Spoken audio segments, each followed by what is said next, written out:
By the end of 1944, the bomber crews of the United States Army Air Forces believed they had already seen the future. They had flown missions with Azon, the first bomb in history that listened to human hands as it fell. They had guided it left and right, watched it drift across the air and strike bridges that no ordinary weapon could hit. For a few brief months, Azon seemed like a miracle. But war always reveals the limits of miracles. The more the crews used Azon, the more they understood the weapon could only do so much. It could shift sideways, but not forward or back. It could correct drift, but not distance. In many missions, the bombardiers found themselves frustrated as they watched a bomb fall slightly too long or too short, unable to pull it toward the target. A bridge could be perfectly aligned in the horizontal plane, yet the bomb would still drop just before it or just beyond it. Azon had changed the rules of bombing, but it had not rewritten them. And so the engineers began searching for the next step. On a cold morning at Eglin Field in Florida, a small group of officers gathered in a hangar lit only by a few overhead lamps. On the concrete floor in front of them rested a heavy 1,000-pound bomb fitted with a tail assembly unlike anything the airmen had seen. It had larger fins than Azon and a longer frame. The most unusual feature was the flare mount at the rear, a device meant to glow brightly during the bomb's descent, so crews could track it at great distance. The officers called the weapon RAZON, an acronym for range and azimuth only. It was designed to do what Azon could not. It could steer left and right. It could also adjust its forward distance during the fall. It was the first bomb in history that could correct its path in 2 dimensions while in free fall. The concept seemed impossible even to those who had worked on Azon. Vertical correction was the dream of every bombardier. If a bomb could drift left or right, why not allow it to shorten or lengthen its fall? Why not allow it to ride the air for an extra moment or slip downward more quickly? Why not let the bombardier tune the trajectory like a musician adjusting the pitch of a note? The engineers wanted exactly that. They believed that if they could control not just the direction, but the distance of a falling bomb, they would break the last barrier separating conventional bombing from true precision weapons. The earliest tests came with disappointment. When engineers attempted to modify the Azon assembly to allow vertical control, the bomb spun wildly out of balance. The air cut the fins unevenly and sent the weapon tumbling. New gyros had to be designed, new radio links tested, new fin designs shaped and reshaped by hand. Many prototypes fell short, literally smashing into the sand at Eglin Field before the bombardier could even activate control. But slowly the engineers learned something new. A bomb did not need to climb or dive sharply. It only needed to adjust the resistance of its fins. By increasing drag at the rear, the bomb would slow, extending its flight. By reducing drag, the bomb would fall more directly, decreasing its travel. Tiny adjustments in airflow gave the bombardier influence over range. It was not full vertical steering, but it was enough to matter. Enough to strike targets that Azon still missed. As the tests continued, the engineers invited select bomber crews to witness the trials. The airmen stood behind sand berms, watching the RAZON test shapes fall from B-29 aircraft high above the field. The bombs left long, glowing trails from the flare packs attached to the tail, allowing everyone to see the corrections. At first, the smoke trails wavered irregularly. Then, on a later test, the bomb shifted left, then slowed subtly, then curved downward in a smooth arc. The airmen muttered in disbelief. They were watching a bomb change both direction and distance while falling. One bombardier whispered that it looked like the bomb was thinking. Another said it looked like it was swimming through the air. When the engineers explained what was happening, The men realized they were witnessing a moment as important as the invention of the Norden bomb sight. A weapon that could correct both azimuth and range was not a guided bomb exactly, but it was no longer a free-fall weapon either. It was something new, something between the old world of dumb bombs and the future world of smart weapons. Something that pointed directly toward the weapons that would one day dominate modern warfare. After the demonstration, the officers invited the bomber crews inside the hangar. They showed them the radio transmitter box, a heavier and more complex version of the Azon control unit. They showed them the new fin servos, the flare tube that allowed the bomb to glow like a falling star, and the small gyroscope assembly that kept the bomb stable while reacting to commands. The bombardiers studied every part of the system. Their profession had always been about precision. They had memorized wind drift tables, bombing tables, and angle corrections. They knew the frustration of watching a bomb fall wide even when the Norden said the aim was perfect. Now, for the first time in their careers, they saw a weapon that promised to close the gap between mathematics and reality. When the engineers finished their explanation, they stepped aside and let the airmen approach the bomb. The men ran their hands over the fins, the metal still cool from the morning air. One bombardier rested his hand on the flare tube and whispered that it felt like touching the future. In that moment, all of them sensed that Razon was not just a new weapon, but a bridge, a link between the old world of dumb bombs and the future world of guided precision weapons that would one day dominate modern warfare. Azon had opened the door. Razon was about to walk through it. And the men standing in that hangar did not yet know it. But they were witnessing the birth of the smart weapons era. The development of Azon did not begin with a dramatic announcement or a classified order stamped urgent. It began in rooms that smelled of oil and ozone, inside workshops where technicians worked under buzzing fluorescent lamps and scribbled calculations on blackboards stained with chalk dust. The engineers who built it were not seeking fame. Most of them had no idea they were creating the ancestor of every smart bomb that would follow. They only knew that Azon was a beginning and not an end. If a bomb could steer sideways, the next question was obvious. Could it steer in depth as well? Could a pilot change not only the left or right drift, but the very reach of the bomb along its fall? Could he shorten the distance or extend it? Could he correct overshoot or undershoot before gravity locked the bomb into failure? These were the questions that brought the engineers together in the winter of 1944 at Orlando Army Airfield and Eglin Field. There, the air vibrated with the constant hum of test engines and the sharp metallic clatter of tools. The workshops were filled with experimental tails, motors, servos, and test racks holding the heavy steel casings of 1,000-pound bombs. Early experiments were crude. Technicians bolted oversized fins to bomb casings, trying to find a balance between stability and control. But every time they added vertical adjustments, the bombs behaved like wounded birds, tumbling end over end. Vertical steering required more than just changing fin angles. It required a way to regulate fall speed. That was where the breakthrough came. Instead of forcing the bomb to pitch upward or downward, a motion that created violent instability, the engineers learned they could influence the bomb's range by manipulating drag. Increase drag and the bomb would slow gently, allowing it to fall slightly shorter than its natural path. Reduce drag and the bomb would slip more directly toward the ground, increasing its reach. These adjustments were small, but powerful enough to give a bombardier control over range. Not full vertical steering, but meaningful influence. The foundation of the smart weapons era was being laid quietly, one calculation at a time. In one test, a bomb fitted with the new drag control system fell smoothly until the bombardier issued a command to lengthen its reach. Observers on the ground watched the glowing flare at the tail twitch slightly as the fins adjusted. The bomb fell a little longer than expected, but not wildly so. The airmen cheered, not because the bomb hit its target perfectly, but because it had responded. It had listened and obeyed. What followed were long months of refinement.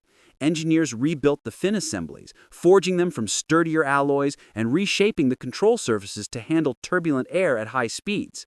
They embedded stronger servos, capable of shifting fins under tremendous pressure. They redesigned the radio receiver housing to shield it from buffeting wind. They also created a flare system that was brighter than anything used before. Azon used small reflectors to keep the bomb visible. Rayzon used a burning flare chute that produced a trailing streak of bright light like a falling star.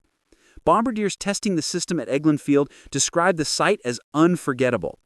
They would sit inside the nose of a B-29, watching the world below blur into a sea of green and brown, while a bright orange trail glided downward beneath them. The flare revealed every motion of the bomb, every correction, every adjustment. In those tests, the Bombardier held a new control box, a larger transmitter with range switches and the familiar azimuth joystick. The transmitter fit awkwardly beside the Norden bomb site. It had dials, knobs, and a flickering indicator light that blinked each time a command was sent. Training sessions lasted hours. Bombardiers practiced issuing quick corrections, then long ones, alternating between left-right, shorten, extend. They had to learn the rhythm of the bomb, its lag time, the delay between command and movement, and the feel of control under pressure. One test pilot said that commanding a Rayzon bomb felt like talking to a stubborn horse. You had to know when to nudge and when to wait. Too much movement, too fast, and the bomb would wobble, struggling to stabilize. Just enough movement, though, and the bomb would glide elegantly, trading height for distance or distance for alignment. The engineers videotaped many tests using early cameras mounted under observation balloons. These grainy films showed the bombs falling in long arcs, their flare tails marking the air. Azon bombs left simple lines. Rayzon bombs left curves. Those curves would one day become the signature of every guided bomb in modern arsenals. One of the engineers, a thin man with wireframe glasses, later recalled the moment he realized what they were creating. During a test, the Bombardier made several small corrections, guiding the bomb over a riverbed. The flare streak bent subtly as the bomb adjusted its range. The engineer whispered to the officer beside him, "If we can control this, we can control anything." They did not speak of laser guidance or satellite signals or inertial systems. They spoke only of possibilities. But their work carried a truth no one fully grasped yet. They were dragging the future into the present. The first time a Rayzon bomb successfully obeyed both directional and range commands in the same drop, the normally quiet Eglin Field erupted in applause. Technicians slapped each other on the back. The Bombardier climbed out of the B-29, beaming with pride. The engineers hurried forward with notebooks in hand, ready to record every detail of the flight. Rayzon had worked. It had not only drifted left and right, it had stretched its fall. It had changed its reach. It had responded to a human hand twice in the same descent. No freefall bomb in history had ever done that. In the dim glow of that workshop that night, the engineers sat around their blueprints, mapping out improvements. They refined servo positions, adjusted antenna angles, and debated the stability of flare colors. The room buzzed with optimism. They knew the bomb was still primitive, but that did not matter. Rayzon was the first step beyond the world of simple gravity. The crews who watched from the sidelines sensed something deeper. Azon had given them a glimpse of precision. Rayzon was giving them control. For the first time, they were not just dropping bombs. They were guiding them. And although the war was nearing the end, these quiet nights in the workshops and hangars were planting the seeds for every smart weapon that would come after. By mid-1945, the engineers had tested Rayzon in controlled ranges until they could recite every characteristic of the bomb from memory. But no matter how many diagrams they drew or how many practice drops they filmed, the truth remained the same. A weapon is not proven in a laboratory. It is proven in the sky, under fire. And so the task fell to the bomber crews of the Pacific Theater to take Rayzon into combat. They would discover what it could really do. The B-29 Superfortress crews stationed on Tinian and Guam had already grown accustomed to flying some of the longest and most dangerous missions of the war. They had bombed Japan at night in storms of flak in rising hot air that buffeted the aircraft like a fist. They had seen engines catch fire and aircraft vanish into the dark sea. Now, as they stood in their briefing rooms, they learned they would be carrying something new. Their next target would not be cities or factories, but precise points of infrastructure that required accuracy far beyond ordinary bombs. Bridges in Formosa, power stations feeding Japanese industry, dams whose destruction would cripple supply lines. They were told they would carry raison bombs, a weapon that could correct not only its left and right drift, but also its range. Many of the airmen looked at each other in disbelief. Some had heard rumors of azon being used in Europe, but raison was something else, something more radical. A bomb that could be guided twice in one fall. The briefing officer explained that each B-29 would carry only a few raison rounds because the bombardier had to concentrate fully on each drop. A second bomb could not be guided until the first one hit. The crews listened carefully as the officer explained the flare at the tail. When the bomb fell, it would leave a bright line across the sky, making every correction visible. The bombardier had to track that flare with unwavering focus. If clouds moved in or sunlight blinded the optics, the mission would fail. As the crews walked across the island toward their aircraft, the air was thick with humidity and the smell of fuel. The raison bombs waited on wooden stands, their fins gleaming under the tropical sun. The flare tubes were sealed until the moment of release, and the bomb casings were stenciled with small symbols indicating the new servo motors inside. Ground crews loaded the heavy weapons into the bomb bays, while the bombardiers climbed into the nose compartments.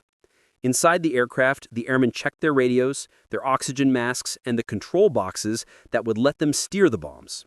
The joysticks felt heavier than the older azon units, and the range control switches clicked firmly when tested. When the engines roared to life, the tarmac shook beneath them.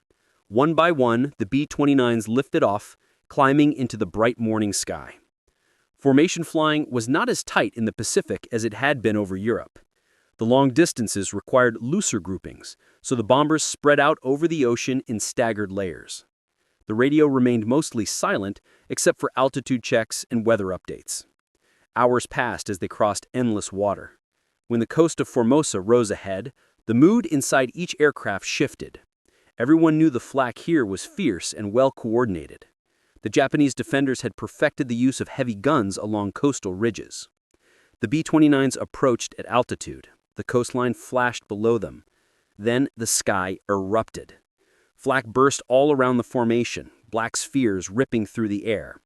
The B-29s shook under the pressure but held course. The bombardier in the lead aircraft leaned over his bomb site as the target came into view, a long rail bridge spanning a narrow canyon. The commander gave the signal. Bomb bay doors open. Cold wind blasted through the fuselage. The bombardier steadied his breathing. He kept one eye on the sight and the other on the glowing indicator of the range control. This was the moment they had trained for. He flipped the arming switches. The first raison detached cleanly and dropped from the aircraft. As it fell, the tail flare ignited with a bright, steady glow visible even through the haze. The bombardier activated the guidance link. Instantly, the flare line began to drift slightly left. He moved the joystick to correct it. The flare straightened. Then he checked the range. The bomb was falling slightly short of the intended point. He flipped the drag switch. The flare slowed just a little, an almost imperceptible change, but enough to extend the bomb's travel.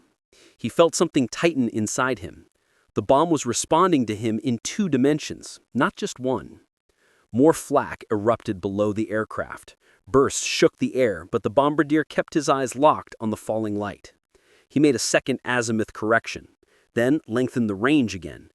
Each adjustment left a curved streak in the sky where the flare marked the bomb's path. The rail bridge grew larger in the sight. The bombardier issued the final correction and held steady. The bomb hit the center of the span in an eruption of fire, dust, and steel. The bridge sagged, then collapsed into the canyon. The crew inside the B-29 erupted in celebration. They had seen raison work for the first time in combat, and it had worked beautifully. But the missions did not end there. Over the next weeks, raison was used against power stations and hydroelectric dams. In one mission, the bombardier guided a raison bomb through swirling crosswinds to strike a narrow spillway. In another, a B-29 crew used range corrections to adjust for sudden downdrafts near a mountain slope, allowing the bomb to fall true when it otherwise would have missed by hundreds of feet. The Japanese defenders were stunned. They reported bombs that seemed to slow in midair, change direction, and then hit with uncanny accuracy. The pilots felt something deeper. They had crossed into new territory. They were no longer just dropping bombs. They were shaping their path, bending them through the air with commands and corrections. In the glow of the falling flares, they saw the birth of something that did not have a name yet. But history would one day call it the beginning of smart weapons. By the time Rayzon had completed its first series of missions, the men who flew with it understood they were no longer dealing with a new version of Azon, but with a different kind of weapon entirely. Azon had been remarkable because it could shift a bomb sideways, but Rayzon did something far more profound. It challenged the very idea that a bomb was a slave to gravity. It showed the crews that a falling weapon could be shaped, guided, and corrected long after leaving the aircraft. And once they witnessed that change, they could not go back to the old world of freefall bombing. In the years before Rayzon, an airman could only pray that wind drift and altitude errors did not ruin his aim. Even with the Norden bombsight, a precision strike meant hoping that everything aligned perfectly. But with Rayzon, the bombardier could fight the air currents, fight the turbulence, and correct mistakes that once would have doomed the mission. The first time this difference became unmistakable was during a strike on a dam feeding a power grid along the Chinese coast. The target was a narrow spillway cut into a mountainside. The Japanese had reinforced it with concrete ribs and ringed it with flak batteries. A bomb dropped even slightly off course would hit rock instead of the narrow slot. No conventional bomb had ever come close. When the B-29 formation approached the target, heavy flak filled the sky and pushed the bombers upward in lurching jolts. The bombardier in the lead aircraft could see the spillway through his sight, but turbulence made the crosshairs dance. In a normal mission, this would have ruined the drop. But he had Rayzon. He released the bomb and watched the flare ignite. For the first few seconds, the weapon drifted wildly. Then he steadied it, guiding left, then right, then lengthening its fall to compensate for the buffeting winds. The flare trail carved a smooth curve toward the gorge. At the final moment, the bomb dipped perfectly into the spillway and exploded inside the concrete throat of the dam. The blast sent a geyser of water into the air and severed the generating capacity of the entire facility. The bombardier looked away from his sight, stunned by what he had done. He had taken a bomb that should have missed completely and guided it into a gap narrower than the wingspan of his aircraft. Rayzon had turned a near-impossible shot into a calculated precision strike. Another mission soon followed that further proved the bomb's extraordinary power. Japanese engineers had relocated critical generators to small concrete bunkers buried in hillsides. Their entrances were barely visible from the air. A freefall bomb would simply strike the hillside or miss by a wide margin. Yet the bombardier in a B-29 over the Pacific watched as his Rayzon bomb drifted smoothly across the terrain. When it began falling short, he increased the drag and lengthened its descent. The flare slowed visibly. Then he nudged the joystick right and watched the flare adjust. The bomb hit the entrance of the bunker with a blast so direct that reconnaissance photographs later showed the ceiling collapsed inward as if someone had placed the bomb at the door. Nothing like this had ever been seen in aerial warfare. Precision was no longer a hope, it was becoming a skill. One bombardier later wrote in his diary that guiding a Rayzon bomb felt less like dropping a weapon and more like threading a needle from 10,000 feet above the earth. The missions piled up, and each one proved something new. Rayzon changed the way crews thought about targets. Small bridges no longer required dozens of bombers. One aircraft with one Rayzon might be enough. Rail choke points, once considered too narrow for high-altitude strikes, became legitimate objectives. Tall structures in difficult terrain could be attacked with confidence because Rayzon gave bombardiers the ability to adjust after release. They had never had that before. Even the Japanese began to sense something different. Reports retrieved after the war describe bombs that seemed to slow and then fall precisely onto the most vulnerable points of a target. Soldiers spoke of flare trails that shifted like living lines of fire. They believed the Americans had developed a weapon guided by invisible signals. They were not wrong. What made Raison truly revolutionary, however, was not any single mission. It was what the weapon represented. It was the first bomb that forced planners to rethink the meaning of accuracy. Before Raison, accuracy was measured by circular error probable, by how close bombs fell to a point on average. After Raison, accuracy meant something else. It meant steering. It meant control. It meant the target was no longer a distant hope, but an achievable, final destination. Raison was a small step from the perspective of engineering, but a giant leap in the psychology of warfare. For the first time, bombardiers began asking questions no one had dared to ask before. If we can guide a bomb a little to the left, why not guide it all the way to the target? If we can slow a bomb slightly, why not control its entire descent? If we can adjust 2 axes, why not 3? Why not build a bomb that finds its target without human control? The engineers did not yet have the answers. The war was ending, and resources were shifting. But the idea was planted, and once planted, it refused to die. What Raison proved on the battlefield became the foundation for everything that followed. Precision was no longer a dream, it was a capability. And though the bomb was produced in limited quantities and arrived too late to be widely used, its impact rippled far beyond the runways where it was loaded or the skies where it fell. Raison showed that a bomb did not have to fall blindly. It could be guided, it could be corrected, it could obey. And that realization, more than any single explosion, marked the moment when air warfare stepped from the age of falling steel into the age of thinking weapons. By the time the last Raison missions were flown, the war was winding toward its end, and the airfields that once buzzed with urgency had begun to quiet. Crews rotated home, squadrons disbanded. The world was already looking beyond victory toward rebuilding. And because history often remembers what is loudest, not what is first, Raison slipped quietly into obscurity. It had never existed in large numbers. It had never been deployed on a massive scale. It had appeared late in the war when attention had shifted to surrender negotiations and the dawn of the atomic age. Yet, any airmen who ever gripped the Raison control box understood that they were holding something far more important than its modest combat record suggested. They were holding the seed of every guided weapon that would come after. For decades before Raison, bombing was governed entirely by gravity, ballistics, and luck. After Raison, bombing moved toward intention, control, and design. It bridged the world of falling steel and the world of thinking weapons. That is why many historians now call it the first true step into the smart weapons era. Not the laser bombs, not the satellite bombs, not the computer-guided bombs. A simple radio-controlled thinned weapon with a bright flare burning at its tail, falling through the air while a bombardier guided it with his hands. The image that remains strongest is one remembered by a veteran bombardier decades later. He described sitting in the glass nose of a B-29 with the sun rising over the wing, the ocean glinting below, and a Raison flare glowing like a second sun as it traced its path downward. He said that in that moment, he felt as though he was holding the future between his fingers. And he was right.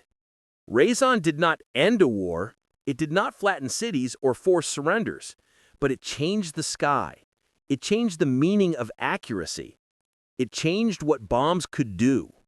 And from that change came every smart weapon that followed. Raison was the quiet beginning of a revolution, the bridge between the past and everything that would come after.